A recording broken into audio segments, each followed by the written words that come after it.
Welcome back to our channel Lekhankan Vidyapeeth. कैसे हैं बेटा आप लोग? आई होप सभी जमकर एग्जाम्स की तैयारी में लगे हुए हैं। जैसा कि आप लोग जानते ही हैं कि हमारा चैनल एक ऐसा प्लेटफॉर्म है बेटा जो आपको सारे सब्जेक्ट्स एक ही चैनल के थ्रू प्रोवाइड करा रहा है। सबसे मेन बात, योर सक्सेस इज अवर मोटो।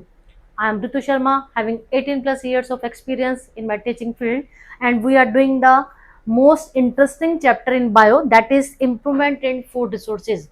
जैसे कि आपको मैंने पहले भी बताया बेटा कि ये चैप्टर हमारा ऐसा है जो हमें अपनी डे टू डे लाइफ में बहुत ही ज़्यादा हेल्पफुल होने वाला है। तो हमने इस चैप्टर में क्या क्या टॉपिक्स कवर कर लिए हैं? हमने इसमें अभी क्रॉप्स के बारे में पढ़ा है बेटा, ठीक है, क्रॉप की प्रोटेक्शन के बारे में पढ़ा। अब हम लोग इस चैप्टर का एक न्यू कॉन्सेप्ट स्टार्ट करने जा रहे हैं। चलिए स्टार्ट करते हैं। लास्ट टाइम बेटा हम लोगों ने पढ़ा था कि क्रॉप प्रोटेक्शन किस तरह से हम लोग अपनी क्रॉप्स को प्रोटेक्ट कर सकते हैं और किन किन चीज़ों से प्रोटेक्ट करना था। तो हम लोगों ने वीड्स के बारे में पढ़ा, साथ में पेस्ट के बारे में पढ़ा।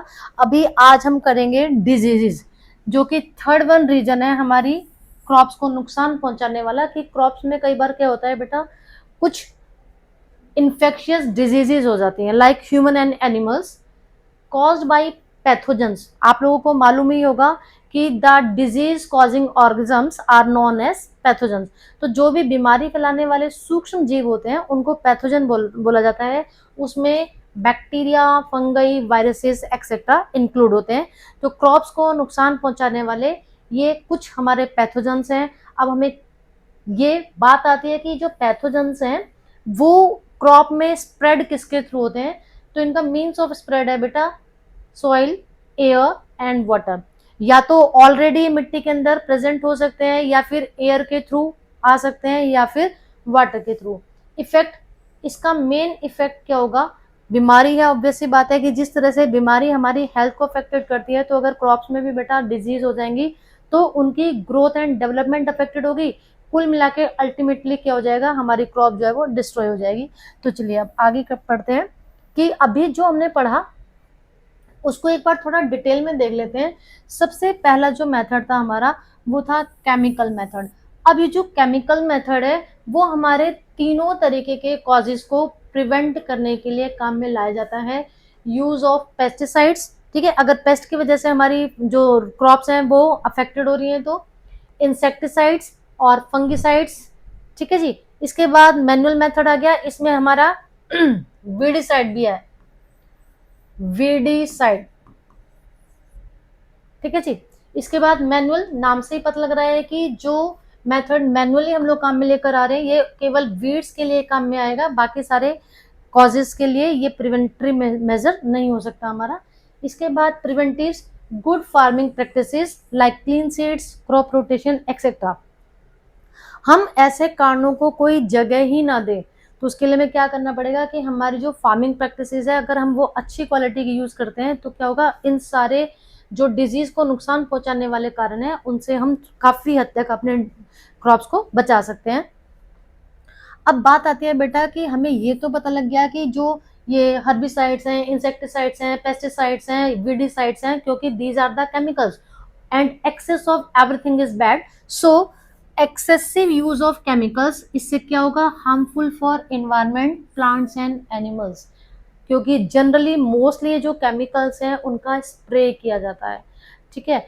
तो हमारे जो है उससे एयर, वाटर और साथ साथ में इन्वायरमेंट, ये तीनों चीजें जो है वो अफेक्टेड होंगी। इसलिए हमें कोशिश करनी है कि अगर हम लोग गुड फार्मिंग प्रैक्टिसेस को ज्यादा प्रेफर दें तो हमें ऑब्वियस सी बात है केमिकल्स की कम से कम जरूरत पड़ेगी।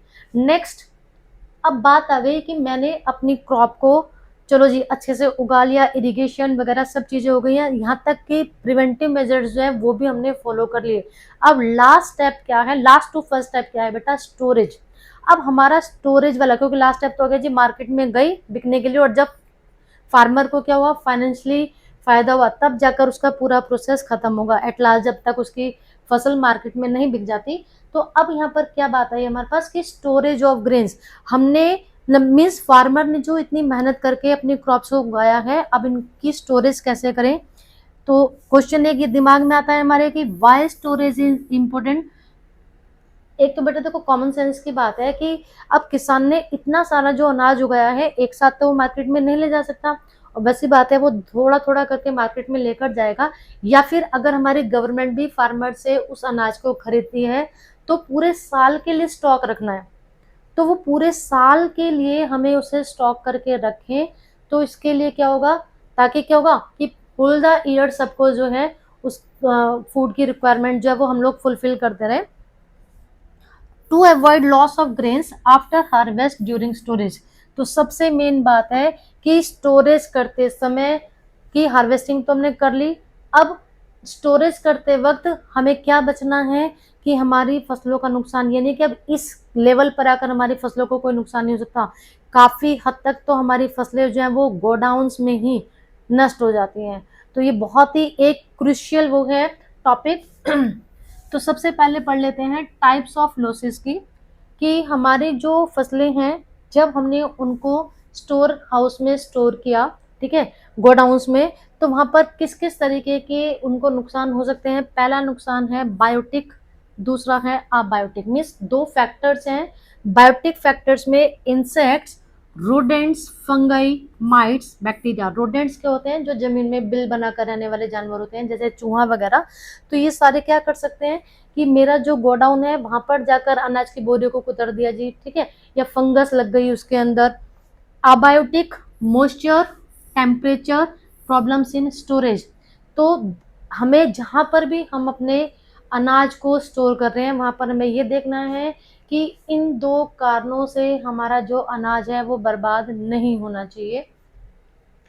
अगर इन दो कारणों की वजह से हमारा जो ग्रेन है वो स्पॉइल हो जाते हैं, तो हमारे, या किसी भी कारण से जैसे कि इंसेक्ट्स, कोई कीड़ा लग गया जी वहां पर हमारी फसलों के अंदर, जो कि हमने अनाज के दाने बोरियों में भर कर रखे हैं वहां पर, तो क्या होगा, ग्रेन्स रोट और स्पॉइलेज, हमारा अनाज सड़ सकता है। वेट लॉस, जब कीड़ा लग गया तो अंदर से दाने जो है वो खोखले हो गए हैं, तो वेट लॉस हो गया। डिसकलरेशन, फंगस वगैरह लगने की वजह से उनका जो कलर है वो कुछ और ही हो जाएगा। Loss of market value. अब ऑब्वियस सी बात है बेटा, अगर हमारा कोई अनाज मतलब कि वो हमें दूसरा कलर हो गया है, उसका हल्की सी फंगस लग गई है, उसके अंदर कोई छेद छेद सा दिख रहा है, तो मार्केट में वो वाला जो अनाज है वो ज्यादा पैसों में तो नहीं बिकेगा।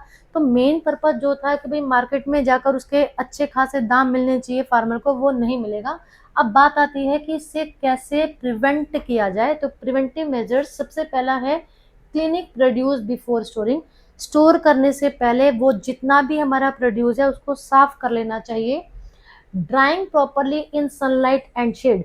ऐसा नहीं है कि हार्वेस्टिंग कीजिए, उधर कटाई करी खेतों में से और तुरंत ही बोरियों में भरा और एज इट इज गोडाउन में पटक दिया, ऐसा बिल्कुल भी नहीं करना।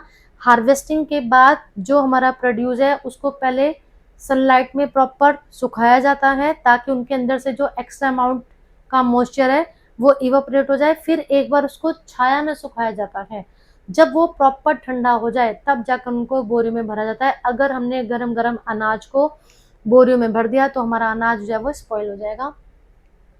Fumigation, using chemicals to kill pest. हमें जो हमारे गोडाउन्स वगैरह हैं वहां पर टाइम टू टाइम फ्यूमिगेशन करवाना चाहिए। प्रॉपर वेयर हाउस मैनेजमेंट, और सबसे मेन है कि वेयर हाउसेज बनाने चाहिए, मतलब कि ऐसे रूम जो कि प्रॉपर हवादार हो, वहाँ की जहाँ दीवारें हैं उनके अंदर सीलन ना हो। ये सब चीज़ें जो हैं कुछ प्रिवेंटरी मेजर्स हैं जो हम लोगों को फॉलो करने हैं। चलिए, अब न्यू टॉपिक आ गया बेटा इस चैप्टर का, दैट इज एनिमल हस्बेंड्री। अब देखो जी, नाम से ही पता लग रहा है एनिमल हस्बेंड्री। एनिमल हस्बेंड्री, तो कुल मिला के हम यहाँ पर किसके बारे में बात करने वाले हैं बेटा, लाइफ स्टॉक के बारे में। क्योंकि एक हमारा जो फूड का सोर्स था क्रॉप्स, वो हमारा कंप्लीट हो चुका। अब हम बात कर रहे हैं लाइफ स्टॉक की, क्योंकि ह्यूमन बीइंग जो है वो अपने फूड के लिए केवल और केवल प्लांट्स के ऊपर बेस्ड नहीं है, वो एनिमल के ऊपर भी बेस्ड है। बहुत सारा हमारा फूड मटेरियल ऐसा है जो हम लोग प्लांट्स के बजाय, सॉरी, प्लांट के साथ साथ एनिमल से भी इनटेक करते हैं। तो पहले बात करते हैं कि एनिमल हस्बेंड्री है क्या चीज। एक्चुअल में animal husbandry is the scientific management of live stock. मतलब कि साइंस के टेक्निक्स को यूज करके हमें लाइव स्टॉक को प्रिवेंट करना है, बचाना है, ताकि क्या हो, for food, milk, eggs, meat, wood and labour. ये सारी जो चीजें हैं, इन सब चीजें के लिए हम लोग एनिमल्स के ऊपर डिपेंड है, तो हमें अब एनिमल्स की भी टेक केयर करनी पड़ेगी। It includes proper feeding. इस एनिमल हस्बेंड्री के अंतर्गत क्या क्या आता है? प्रॉपर फीडिंग, कि जो भी हमने या तो कोई पेट्स रखे हुए अपने घर में या फिर कमर्शियल रूप पर अगर कोई पाल रहे हैं लाइव स्टॉक को, तो उनको किस तरीके का खाना देना है। ब्रीडिंग, उनका ब्रीडिंग किस पर्पज से, क्या तरीका। शेल्टर, जहाँ पर हम लोग उनको रख रहे हैं वहाँ पर उनकी शेल्टर कैसी है। And disease control of animals like cattle, sheep, poultry, goats and fish. तो प्लांट्स की तरह से, ह्यूमन बींग की तरह से एनिमल्स में भी इन्फेक्शियस डिजीजेज हो जाती हैं जो कि कम्युनिकेबल हो सकती हैं। मीन्स कि एक जानवर से दूसरे जानवर में, तीसरे जानवर में, ऐसे सारे जितने भी हमने यहाँ पर पेट्स रखे हुए थे या डोमेस्टिक रखे हुए थे एनिमल्स, उन सबको वो बीमारी लग सकती है। तो ये सब आ गया हमारा एनिमल हस्बेंड्री के अंदर। अब ठीक है, समझ में आ गया होगा आपको। चलिए अब आगे। अब हमने क्या पढ़ा कि इसमें एनिमल हस्बेंड्री में क्या क्या चीजें इन्वॉल्व थी। फीडिंग थी, breeding, sheltering and disease control of animal. अगर आपको क्वेश्चन आ जाता है what do you mean by animal husbandry, what is the aim of this practice, तो एनिमल हस्बेंड्री की डेफिनेशन लिख दी हमने, scientific management of life stock. ठीक है, इसके बाद इसका जो मेन एम है वो लिख देंगे हम। अब डन क्यों किया जाता है, रीजन इसका, done to meet the growing demand for milk, meat and eggs. Obvious सी बात है, जैसे कि हमने लास्ट टाइम भी पढ़ा था कि हमारी जो कंट्री है वो क्या है, एक ऐसी कंट्री है जहाँ पर बहुत तेजी से पॉपुलेशन जो है वो ग्रो कर रही है। तो जब पॉपुलेशन ग्रो कर रही है तो बेटा ऑब्वियस सी बात है क्या होगा, फूड की डिमांड भी बढ़ेगी। केवल हमारे देश की नहीं, पूरे वर्ल्ड की अगर हम बात करें तो बढ़ती हुई पॉपुलेशन के लिए जब हमारा ग्रेन्स की डिमांड बढ़ी तो ऑब्वियस सी बात है मिल्क की, एग की, मीट की, फिश की, इन सब चीज़ों की डिमांड भी बढ़ गई है। सबसे मेन तो क्या हो गया जी, अब जब से हम लोगों का लिविंग स्टैंडर्ड थोड़ा सा हाई हुआ है तब से ये एनिमल बेस्ड जो हमारे फूड रिसोर्सेज हैं इनकी डिमांड बहुत ज़्यादा हाई हो चुकी है। अब इन सारी हाई डिमांड्स को फुलफिल करने के लिए includes cattle farming, poultry farming, fisheries and bee keeping. तो आज की डेट में ये सारी प्रैक्टिसेस हैं। अब इसमें क्या होगा कि हमारी ये कुछ प्रैक्टिसेस हैं जो कि एनिमल हस्बेंड्री के अंतर्गत आती हैं। किस लिए? हमारी बढ़ती हुई फूड डिमांड को फुलफिल करने के लिए। Also helps in increasing farmers income. और सबसे मेन मोटो तो क्या है कि फार्मर्स की इनकम। भाई फार्मर इतनी ज़्यादा मेहनत करेगा तो क्या होगा, कहीं ना कहीं उसकी इनकम भी तो बढ़नी चाहिए। तो देखो ये एक सीन दिखा रखा है कि जहाँ पर काउस को जो है पाला जाता है, ठीक है, और गौशाला जिसको हम लोग बोलते हैं, तो वहाँ पर कैसे उनकी खाने का ध्यान रखा जाता है, उनके साफ सफाई का ध्यान रखा जाता है। चलिए नेक्स्ट। अब वन बाय वन हम इन सारी प्रैक्टिसेस के बारे में पढ़ेंगे। सबसे पहली प्रैक्टिस है बेटे हमारी जिसका नाम है कैटल फार्मिंग। तो नाम से ही पता लग रहा है कैटल फार्मिंग। अब बहुत सारे बच्चे यहाँ पर क्या कंफ्यूज हो जाते हैं कि मैडम क्या कैटल्स को उगाएंगे, कि फार्मर्स तो अनाज को उगाते हैं। बेटा फार्मिंग वर्ड स्पेशली केवल ग्रो मतलब कि उगाने के लिए नहीं आएगा कि बीज ही बोए जा रहे हैं हर जगह। अब कैटल फार्मिंग है कि कैटल्स को हम लोग पाल रहे हैं और ऑब्वियस बात है उनकी भी तो ब्रीडिंग आगे हो रही है, उनकी भी तो न्यू जनरेशन हम लोग डेवलप करवा रहे हैं। तो यहाँ पर इसलिए फार्मिंग वर्ड यूज किया गया है, कैटल फार्मिंग। तो कैटल फार्मिंग क्यों करवाई जाती है? Cattle farming is done for two purposes. दो पर्पज है कैटल फार्मिंग कराने के। Number one, milk and farm work. आप देखो यहाँ पर ब्रैकेट में दो वर्ड लिखे हुए हैं, milk animal and draught animal. यहाँ से 1 मार्क की दो डिफाइन बनकर आते हैं बेटा। क्वेश्चन आ सकता है what is the difference between milk animal and dairy animals and give 2 examples of each. तो milk animal, the milk producing animals are known as milk animals, for example cow, buffalo, goat, sheep etcetera. And draught animal, ऐसे animals जिनको कि हम लोग अपने labour work के लिए अपने खेतों में यूज करते हैं उनको बोला जाता है ड्रॉट एनिमल। जैसे कि बुल हो गया, हमारा ऑक्स हो गया है ना, और एस हो गया एक्सेट्रा। गुड शेल्टर, अब हमें ये दो पर्पस तो हैं, इसके अलावा अब हमें उनकी शेल्टर कैसे रखनी है, फीड कैसा होना चाहिए उनका, डिजीज कंट्रोल। जो हमारी कैटल्स है, सबसे मेन तो कैटल्स में कौन कौन से जानवर आएंगे ये सब आपको पता लग गया होगा। जनरली घास फूस खाने वाले जो जानवर हैं वो सारे कैटल्स की कैटेगरी में आते हैं। And cross breeding improve milk production. अब इन एनिमल्स के बीच में हम कैसे दो अलग अलग वैरायटी के लेकर कैटल्स को उनमें आपस में ब्रीडिंग अभी हम आगे पढ़ेंगे, ताकि क्या हो, ज़्यादा से ज़्यादा मिल्क प्रोड्यूस हो हमारा। एंड कैटल हेल्थ, सबसे मेन कि जो हमारी कैटल है वो हेल्दी होनी चाहिए। जैसे हम लोगों ने अभी प्लांट्स वाले केस में पढ़ा था कि हम न्यू वेराइटी जो डेवलप करना चाह रहे हैं, तो उसके हमने मोटिव्स पढ़े थे कि डिजीज रेजिस्टेंट होनी चाहिए थी हमारी क्रॉप्स। तो वही सब चीजें जो है वो यहाँ पर भी है। चलिए अब आगे देखते हैं। मिल्च ब्रीड्स लाइक, अब जो हमारे कैटल्स होते हैं ना बेटा, उनकी दो ब्रीड होती हैं, इंडियन ब्रीड और एक्सोटिक ब्रीड या फॉरेनर ब्रीड, ठीक है, जिसको कि हम लोग आम भाषा में देसी नस्ल की गाय या फिर विदेशी नस्ल की गाय या भैंस बोल देते हैं। तो यहाँ पर आपको ये लर्न करनी पड़ेगी कि milch breeds like Jersey and red Sindhi. अब ये जो जर्सी है, this is an example of exotic breed या फिर foreign breed, and red Sindhi is Indian breed. तो अगर हम इन दोनों की, मतलब कि हमने एक इंडियन ब्रीड की गाय ली और एक फॉरेन ब्रीड का मेल या फीमेल दोनों की एक एक ले लिया, उनमें आपस में हम लोग अगर ब्रीडिंग कराते हैं तो इससे क्या होगा, हमारा मिल्क प्रोडक्शन जो है वो बढ़ जाता है।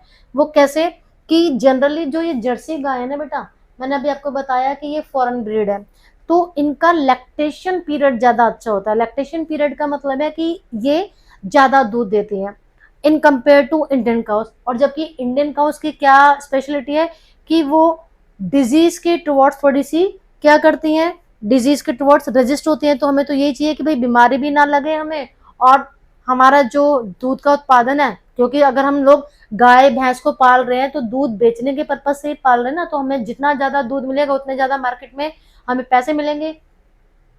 चलिए अब draught breeds are use for, अब ड्रॉट ब्रीड जो हैं उनमें आपस में जो ब्रीडिंग है, क्रॉस ब्रीडिंग, उसका मेन पर्पस क्या है कि हमारे पास वो जो न्यू जनरेशन डेवलप हो, वो ज्यादा से ज्यादा फार्म लेबर में हमारे काम आ सके।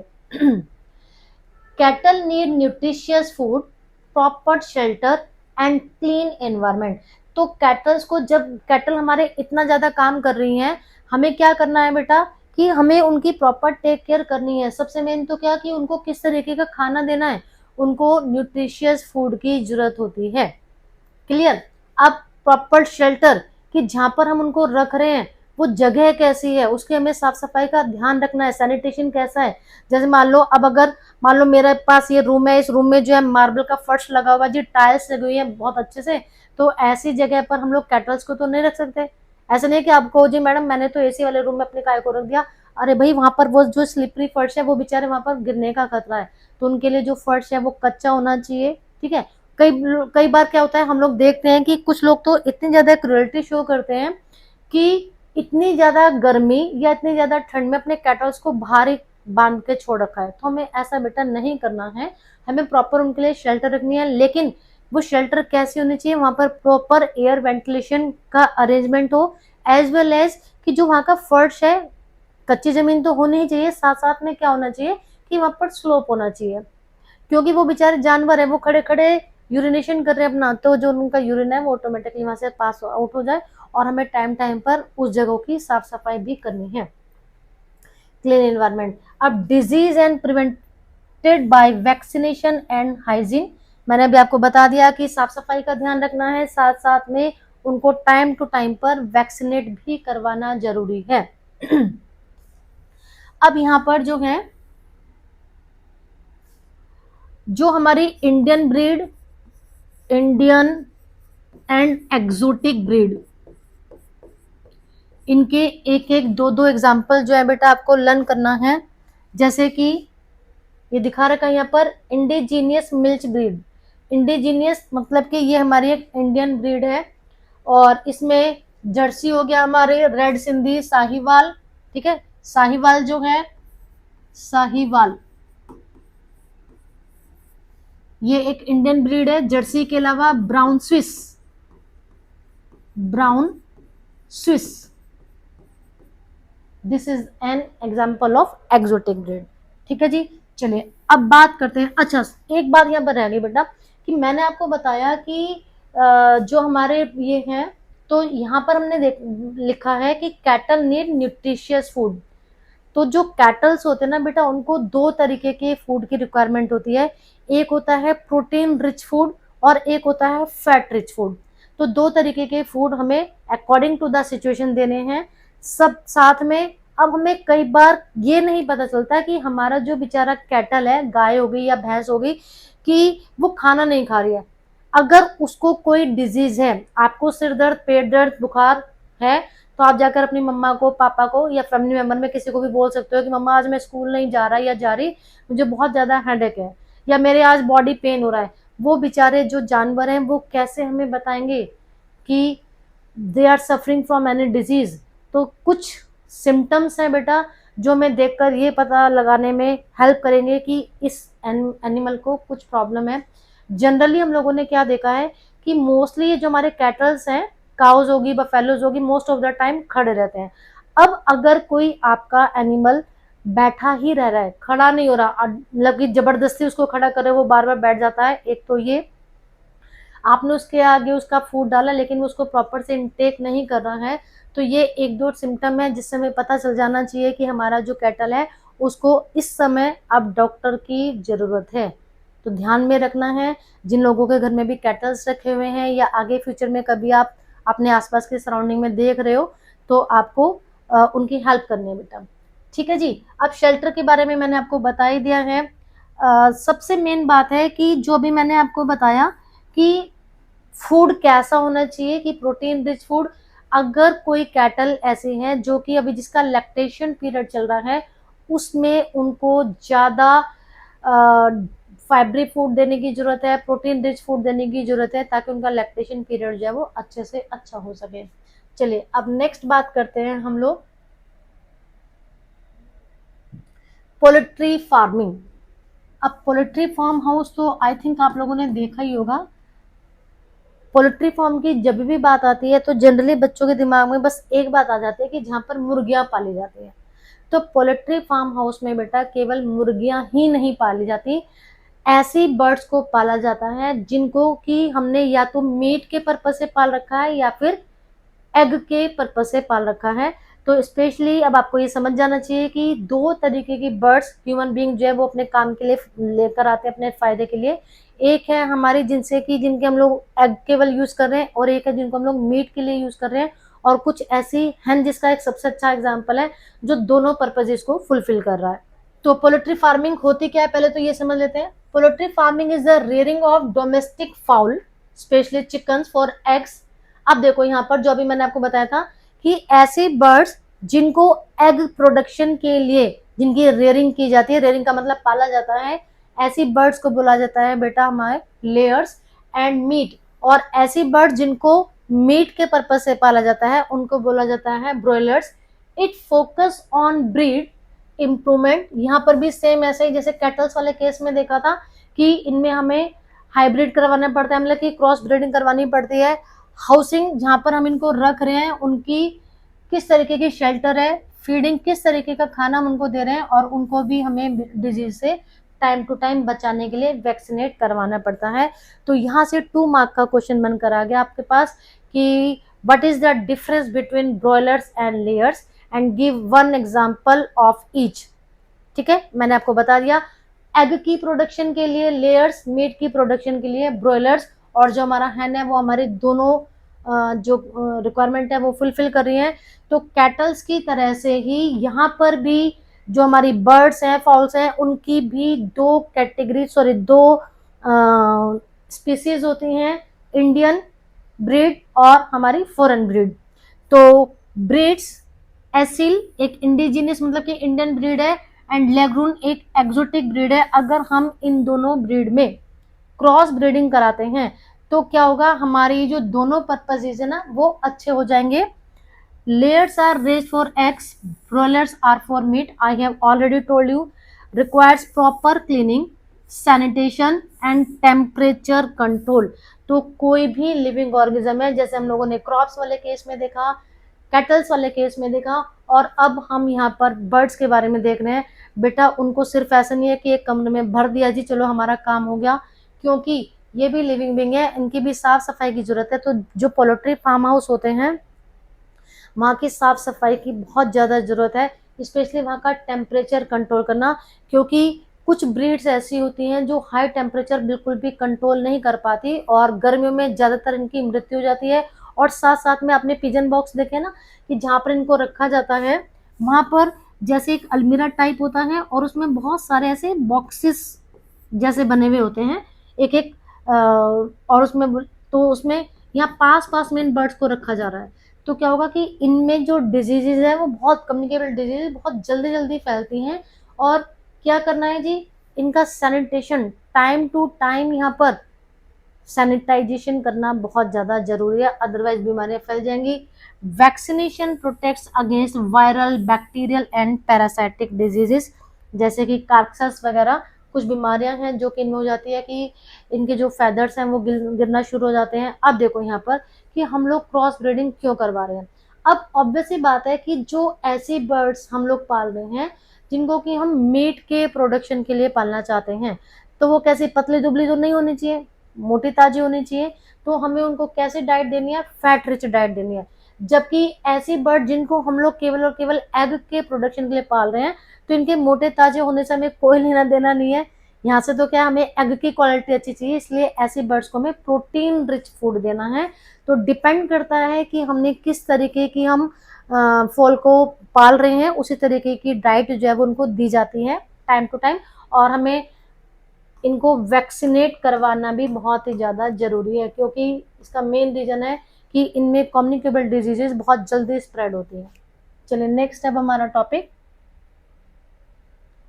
Fish production. अब फिश प्रोडक्शन नाम से ही पता लग रहा है कि आज की डेट में आपको पता है कि मोस्टली लोग बाग कैसे हैं जी, नॉन वेजिटेरियन है, फिशेस को एज अ फूड इनटेक किया जाता है।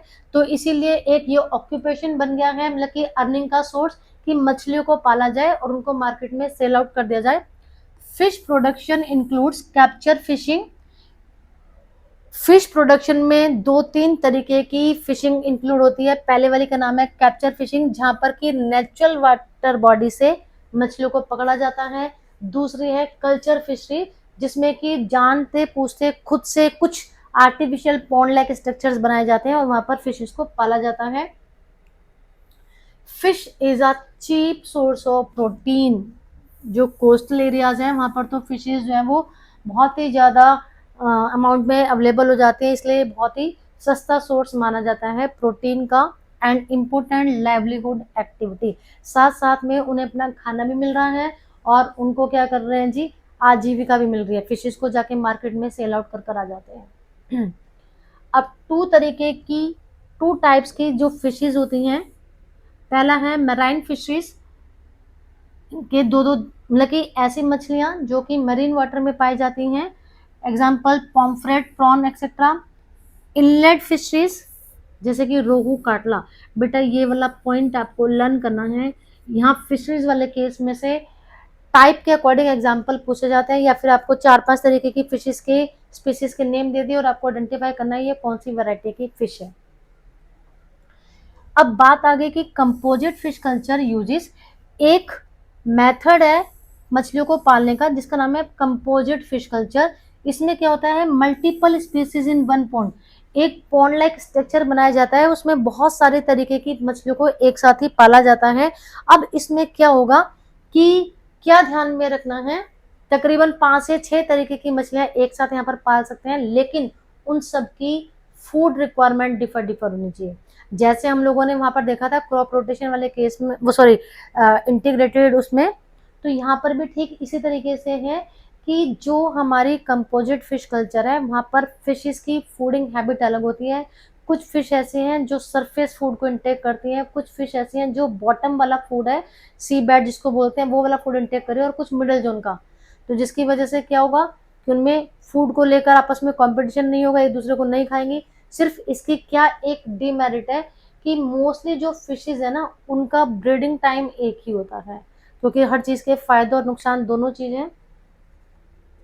Fish culture is often done along with rice farming.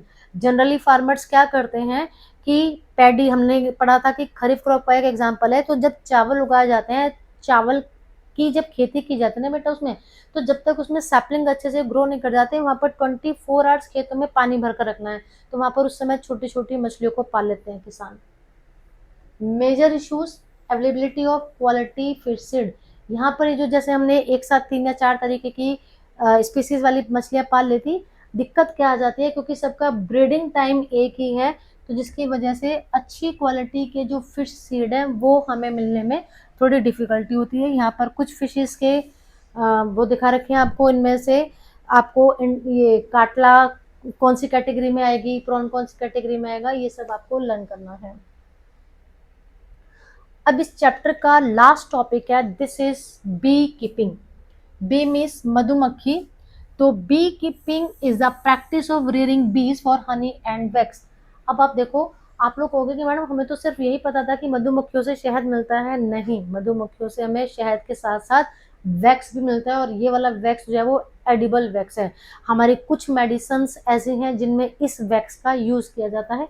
एक वैक्स आपको कहाँ पर मिल रहा था, कि जब हमने पेट्रोल का फ्रैक्शनल डिस्टिलेशन पढ़ा था 8th क्लास में, वहां पर, ठीक है। और ये एडिबल वैक्स है। It needs low investment. आज की डेट में ये वाला जो ऑक्यूपेशन है वो फार्मर्स के लिए बहुत ही ज़्यादा फेवरेट बन चुका है। क्यों? क्योंकि इसमें इन्वेस्टमेंट बहुत ही लो चाहिए होती है, एंड प्रोवाइड्स एडिशनल इनकम, कि आप अपने जो मेन खेती कर रहे हो उसके साथ साथ में अपने ये भी कर लिया जी। जैसे आज की डेट में कई लोग बात क्या करते हैं, पार्ट टाइम जॉब करते हैं, कि अपने 8 से 5 वाली नौकरी तो कर ही रहे हैं, सैटरडे संडे की छुट्टी है तो चलो सैटरडे संडे ये काम कर लिया। आपने देखा होगा आज की डेट में मोस्टली लोग बाग ऑफिस जाने से पहले, ऑफिस जाने के बाद रैपिडो, उबर वगैरह काम भी कर रहे हैं, तो काम में तो कोई बुराई नहीं होती। ठीक इसी तरह से अभी जो बी कीपिंग वाला है, ये उनके लिए एडिशनल इनकम ऑफ सोर्स वाला काम कर रहा है। The quality of honey depends on flower type. अब आपने देखा है कि मार्केट में जो हनी मिलते हैं बेटा, उनके बहुत सारे टाइप अवेलेबल है, और साथ साथ में उनका टेस्ट या टेक्सचर भी थोड़ा अलग होता है। तो हनी की क्वालिटी किस पे डिपेंड करती है, कि किस तरीके का नेक्टर, नेक्टर का मतलब फूलों का रस, मधुमक्खियों ने पिया है, इसको बोला जाता है पास्चराइज्ड फ्लावर के टाइप को। तो यहाँ पर आएगा, एक और डिफाइन आ सकती है, what do you mean bye nectar, तो जो फ्लावर का जूस होता है उसको बोला जाता है नेक्टर। अब यहाँ पर भी इंडियन बीज हमारी और फॉरेन ब्रीड होती हैं। तो Apis cerana indica, this is an Indian bee. Apis mellifera, Italian bee. ये 2 तरीके की मधुमक्खियां हैं जनरली जिनको की रेयर किया जाता है हनी एंड वैक्स की प्रोडक्शन के लिए। और ये जो हनी है is used for medicine and food. इसमें से जो हमारी जो इटालियन ब्रीड है ना बेटा, इस ये वाली जो ब्रीड है एपिस मेलिफेरा, जो इटालियन बी है, इनकी हनी प्रोडक्शन की जो कैपेसिटी है वो बहुत ज़्यादा है। बीहाइव्स, जहाँ पर मछलियों को पाला जाता है, मतलब कि आर्टिफिशियल जो बीहाइव्स आज के डेट में तैयार किए जा रहे हैं उनको एप्रीज भी बोला जाता है, are maintain for commercial honey production. ठीक है जी। और फिर क्या करेंगे जी, कि मछलियों को दूर दूर ना जाना पड़े, तो वहीं पर ही क्या करा जाता है, एक छोटा सा गार्डन बना लिया जाता है, ताकि फिशेस को क्या मिल जाए, नेक्टर इजिली मिल जाए। Pasturage flower availability affects honey quality and taste. तो अभी आपका चैप्टर बेटा हमारा खत्म हो गया है। आई होप आपको समझ में आ गया होगा। अब आपको क्या करना है कि drop your doubts in the comment section. अगर किसी बच्चे को कोई डाउट है तो आप हमें कमेंट सेक्शन में लिख सकते हैं। साथ साथ में आप लोग हमें ऑफलाइन क्लासेस के लिए, अगर कोई बच्चा ऑफलाइन क्लासेस के लिए इंटरेस्टेड है तो यहाँ पर हमारा एड्रेस दे रखा है, आप लोग हमें कॉन्टैक्ट कर सकते हैं। तो एक बार फिर से बेटा आपको याद दिला देती हूँ कि अब आपको क्या करना है, चैप्टर तो रिवाइज करना ही करना है, साथ साथ में चैनल को सब्सक्राइब करना है, वीडियो को लाइक एंड शेयर करना है। तो मिलते हैं नेक्स्ट वीडियो में।